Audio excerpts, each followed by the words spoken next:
In the spirit of inspiration, good morning, Uganda. This is Good Morning, Uganda. My name is Olive Monica Najuma, and I have the fantastic three. I have Chantal Olive, I have Joram Paul, and of course the man himself, Robert Chirabo Nyonyintono. And we are here to usher you into this morning, and of course take you through, the late hours of the morning as you start your day. So I hope that you sit tight and have a good time.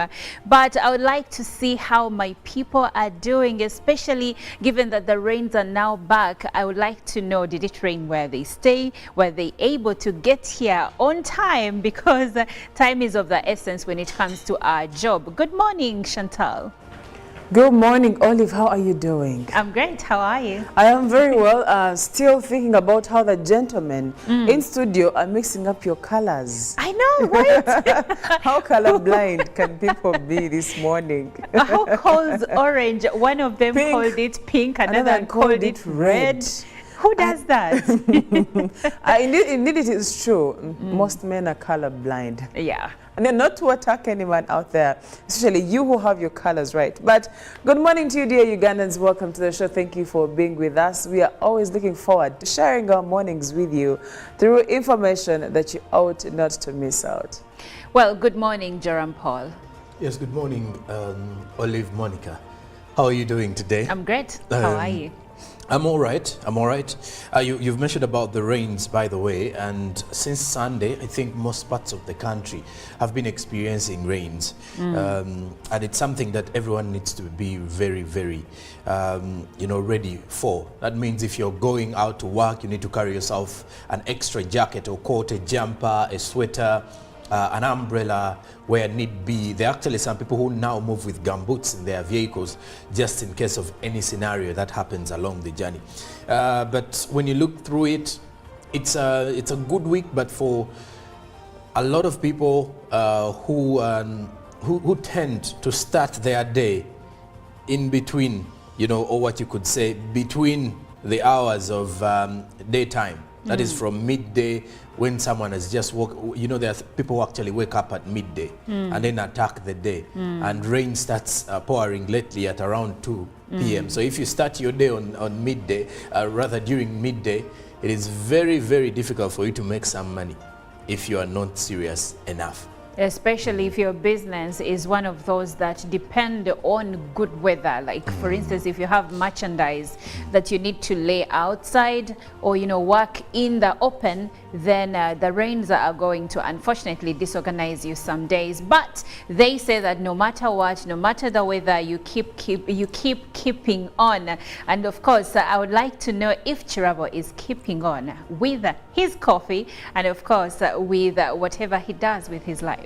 Well, I've always said during this weather, the best thing to keep safe is have a cup of coffee. Don't look for warmth anywhere else. Just take coffee and you're good to go. Now, this is a good time for the farmers because in Uganda, most of what we eat and export depends on rainfall-fed agriculture. You're not good at irrigation. So I hope farmers are taking the best they can use out of this season. For urban dwellers, rain is a problem. And most of our brothers who stay in those hard-to-reach places, I'm told there is a place in Kampala, when it rains, these people mark their saucepans, they put telephone numbers on Benson, so that in case something goes, the neighbor gives you a call and you come and pick it. But also it inconveniences, like today, we have the second annual National ICT Job Fair at Kololo, where His Excellency is expected to officiate at the opening. Now, this is an open place. Young youths are going to be coming to look at potential job opportunities, training opportunities. Now, just assume it begins raining heavily. What will that mean? So sometimes it's very destructive, I must say. Very destructive, but I like actually the second annual National ICT Job Fair that is taking place today. I like that we are moving in the direction of empowering the youth with ICT skills, because that's where the world is going. The world has gone STEM, and by STEM I mean science, technology, engineering and mathematics, and the president has been very vocal regarding this, saying that science is the way to go, because actually you look at it, look at people that are in the arts, and of course I am in the arts myself, but when you look at people in the sciences, people that are shifting the shape of the world as we know it, talk about Elon Musk, talk about Mark Zuckerberg, talk about you know, different people, you're going to realize that they have one thing in common, and that is the science. Now that doesn't mean that people in the arts should feel less you know, worthy, but if we can move, we can push the youth, especially in the area of ICT, then we are moving in the right direction, because today, who are you? Where are you going to work without ICT skills? Even in your personal business, you're going to find that you need to at least know how to market digitally your products online, because as COVID-19 showed us, the world went digital. Right, Sonko? Very. The world really went digital during COVID-19. However, when you look at other countries, they had already transformed to that particular direction of going digital, doing everything digitally, education, government administration, as well as business, you know, the business settings. But when you look at Uganda, I think the uptake was quickly adopted, that is during COVID. However much some other people actually withdrew after the COVID-19 lockdowns were actually lifted. But there are also those who are already interested or who are already invested during such a time. And they are also, you know, heavily pushing for the rest of the other people in the country to go digitally. But the bigger question again to me is, how much more is government going to invest, not only money, but also to ensure that the entire country is following the same route of digital transformation? And I must say that government has prioritized ICT. For example, this year alone and next year, they have done so much as far as extending cable fiber. Right. And even it has gone to an extent that are hard to reach areas, we are adopting the satellite system. So that when you're in Kidepo, when you're on top of those mountain Eligon, where cable fiber is not, at least there is satellite and you can still get to internet. The only challenge now is affordability. Yes. We still have a challenge that our internet is very expensive. Yes. We have that as a problem, especially for those that, of course, use internet by private service providers, because at least for us, as far as the government entities are concerned, government slashed internet prices for those. But for us, you and I, who are using, you know, the private service providers for the internet, there is still a conversation for us to have. But I believe that since the government took that step, then probably in some years to come, even the private service providers will, you know, do something about that. True. Anyway, here at Good Morning Uganda, we ensure that we give you and enrich you with news that has made headlines, you know, in East Africa, even internationally. But first, we start with the news on the local scene. And on the local scene, allow me start with the Vice President, retired Major Jessica Alupo, who called for massive power production by the Nile Basin countries. This was at the launch of the 7th edition of the Nile Basin Development Forum at Speak Resort, Munyonyo. Nile Basin covers 10% of Africa's population, although only 2,800 cubic meters of water are discharged by the Nile. The Vice President, Jessica Alupo, urged member countries of the Nile Basin to focus on electricity production from Nile waters to benefit the growth of Africa. She also emphasized that the Nile Basin region is the only one in Africa without a power grid. In more news, police has detonated 2 improvised explosive devices in Chibibi Town Council, Butambala District. The police spokesperson, Fred Enanga, told the media in Kampala that the suspected ADF remnants are targeting religious institutions. President Museveni's caution to the public on the re-entering of ADF from DRC has attracted security reinforcement. movement. Over the weekend, police in Butambala District, Chibibi Town Council intercepted and detonated 2 bombs which were erected in churches. Police have embarked on the search for a one Semwanga who is contacting pastors for public speakers donation. It has been established through these donations, Semwanga plants bombs in churches. One person was also arrested. The reinforcement mounted on the ADF in DRC by the UPDF and FADAKA forces has forced remnants to escape and return to Uganda. Security has noted an increase in cases of human trafficking as many young people are likely to be recruited in terrorist activities.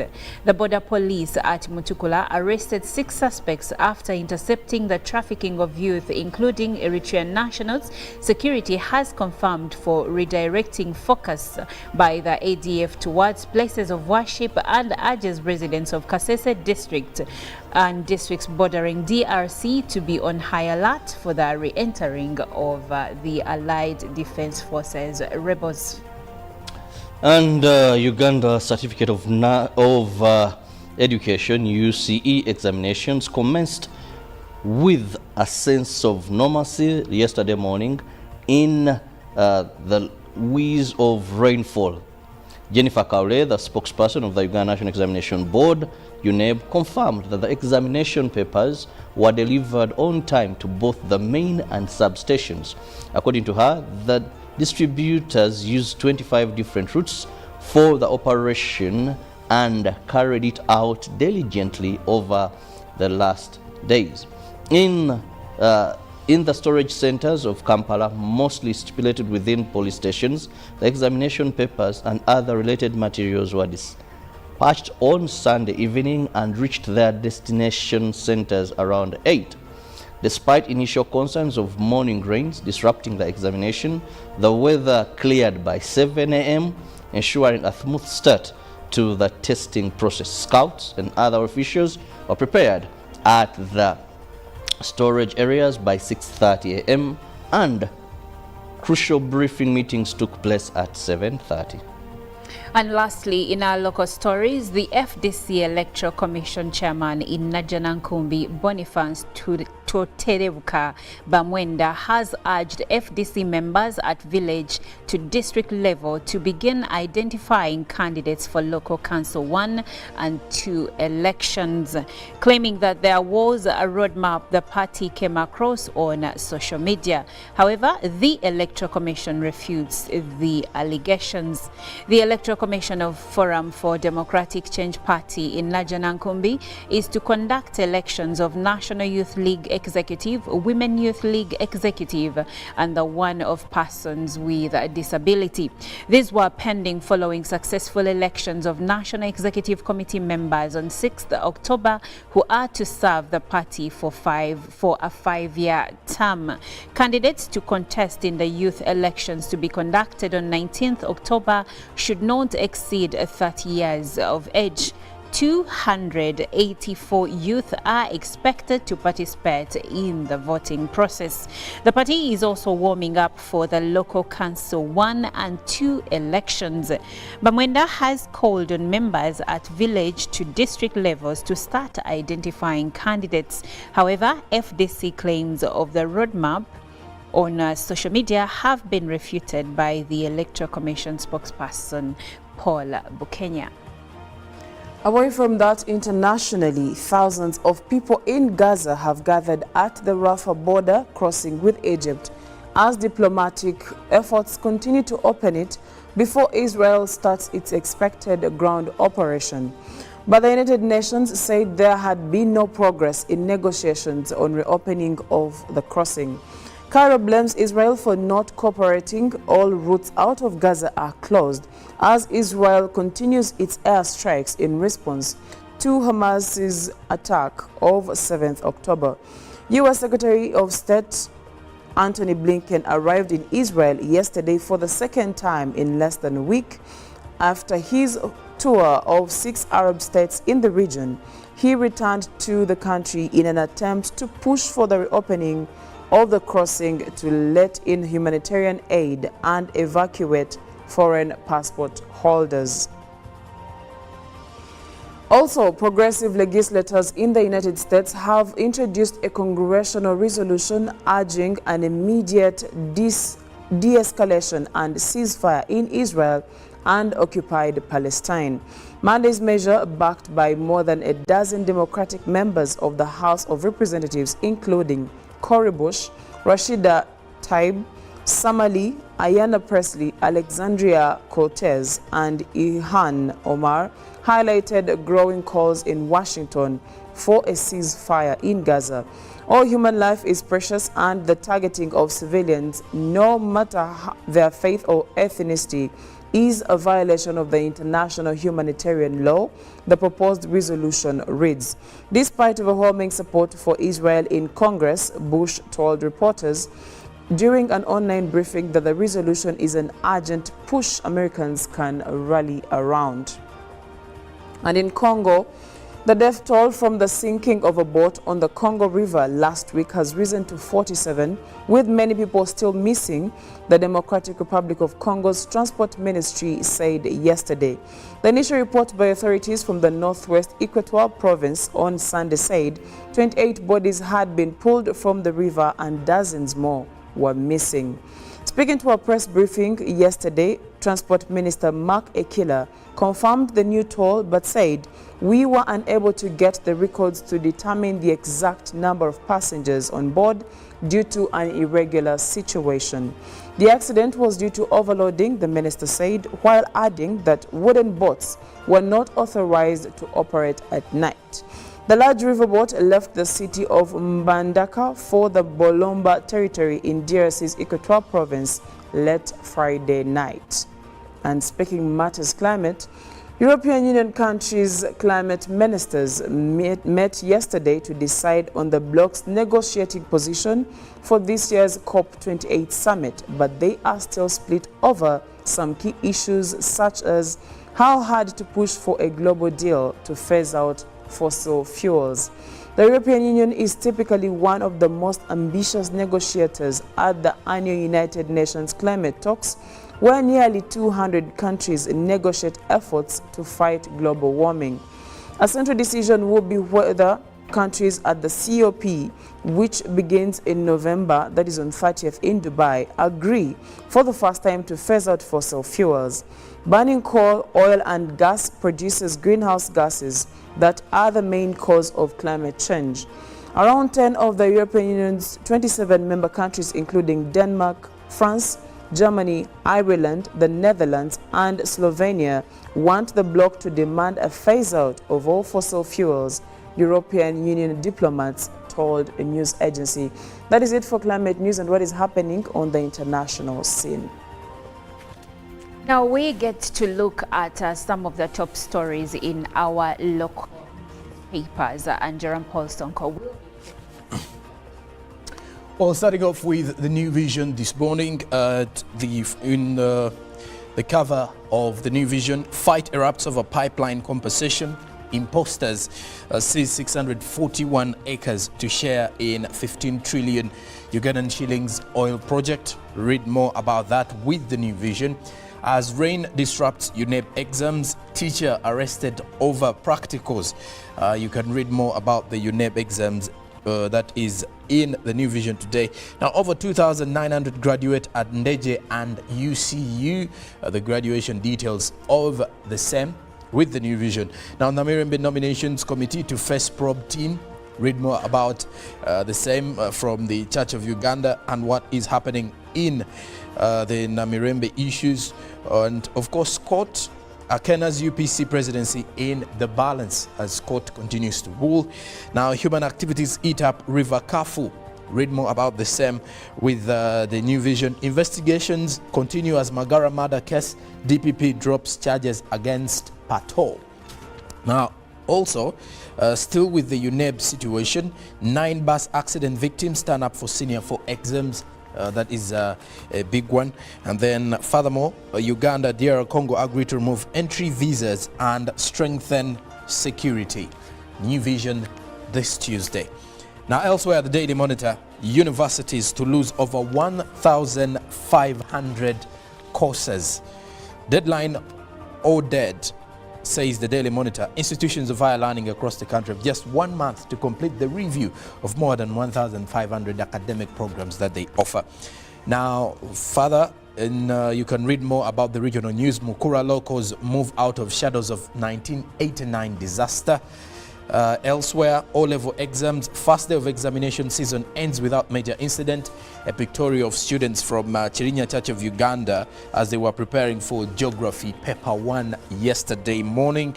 And of course, you can read more about different UNEB centers as they kick-started off, or as the UNEB exams commenced for UCE.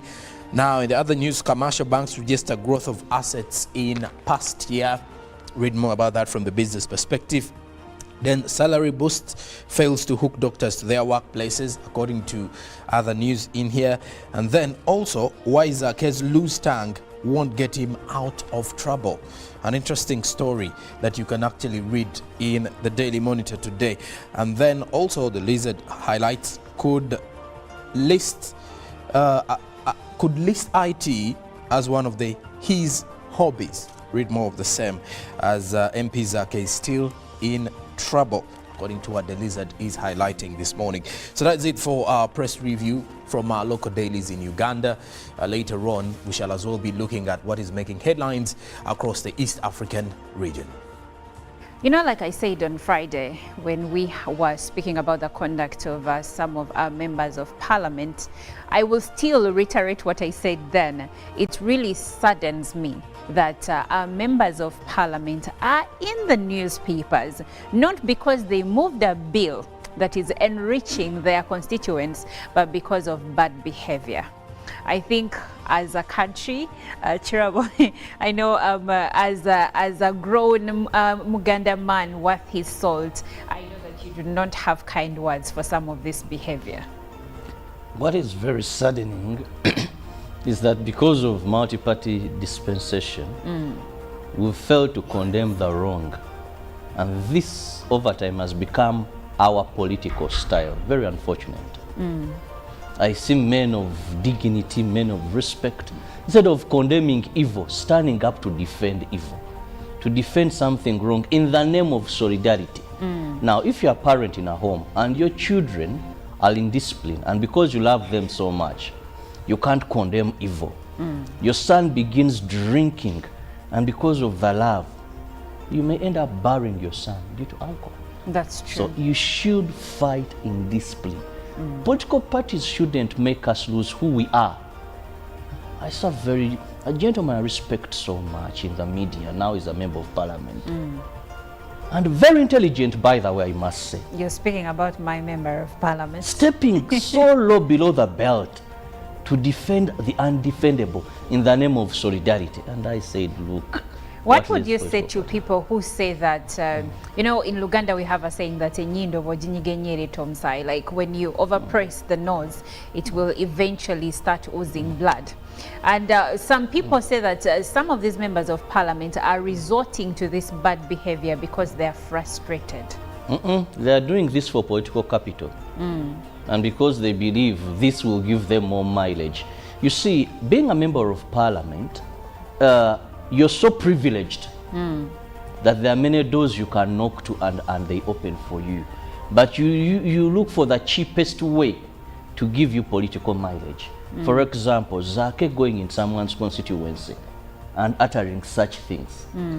What oppression was there for Zake? None. But because you feel when I abuse the president, when I criticize, when I use second, you see, language is so broad.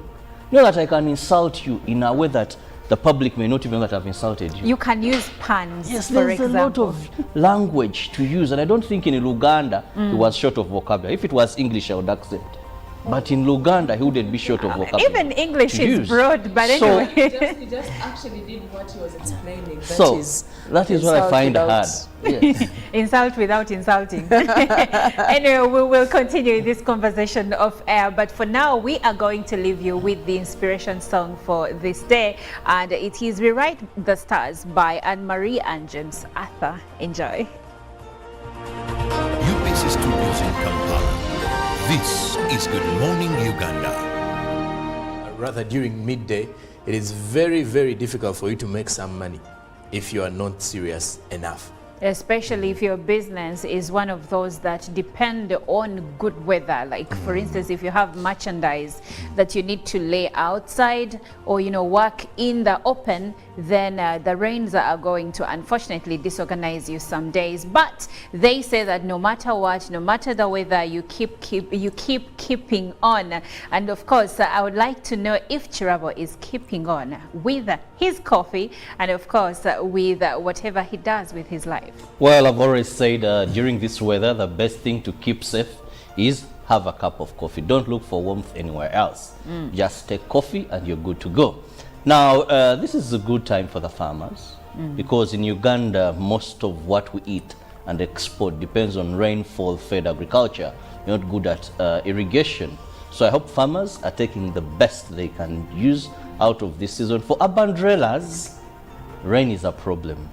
And most of our brothers who stay in those hard-to-reach places, I'm told there is a place in Kampala, when it rains, these people mark their saucepans, they put telephone numbers on Benson, so that in case something goes, the neighbor gives you a call and you come and pick it. But also it inconveniences, like today, we have the second annual National ICT Job Fair at Kololo, where His Excellency is expected to officiate at the opening. Now, this is an open place. Young youths are going to be coming to look at potential job opportunities, training opportunities. Now, just assume it begins raining heavily. What will that mean? So sometimes it's very destructive, I must say. Very destructive, but I like actually the second annual National ICT Job Fair that is taking place today. I like that we are moving in the direction of empowering the youth